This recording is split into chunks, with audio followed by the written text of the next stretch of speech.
I remember the exact moment everything changed. It was our anniversary, and I had stayed up late the night before, wrapping the last gift, rehearsing the words I wanted to say. I thought she'd be surprised, happy, even a little moved. But the first text I saw that morning felt like a punch in the gut. Can't make it tonight. Things came up. No explanation. No hint of apology. Just gone. I stared at my phone, disbelief mixing with a gnawing anxiety. That wasn't like her. She always remembered. She always showed up. I brushed it off at first, telling myself she was busy, maybe a work crisis. But a voice in the back of my head whispered, maybe it's not that simple. The first subtle sign came a few weeks earlier. A missed call from her at 11 p.m., which she claimed was nothing, just a work emergency. Then another, same late hour, same story. I wanted to trust her. I told myself I was overthinking. But that knot of suspicion in my chest kept tightening. By the time our anniversary rolled around, the signs were impossible to ignore. I noticed the way she laughed a little too nervously at her phone, how she sometimes moved it away when I entered the room. The smell of her perfume felt faintly unfamiliar, as though someone else's presence lingered even when she was alone. I started questioning myself, was I being paranoid?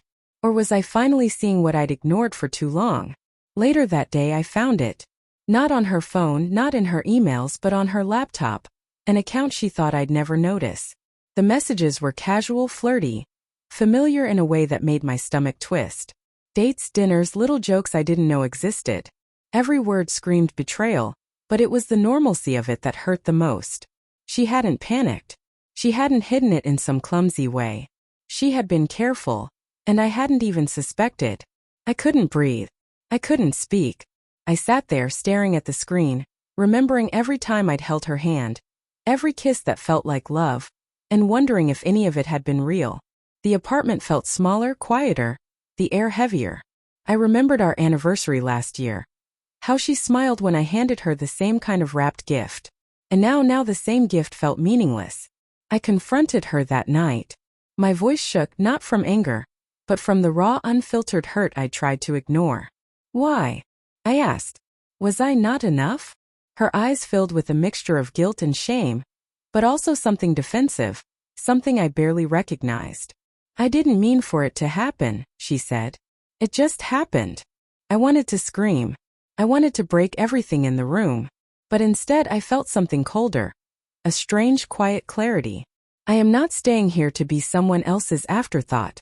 The next hours were a blur. Tears, shouted questions, silences that cut deeper than any words could.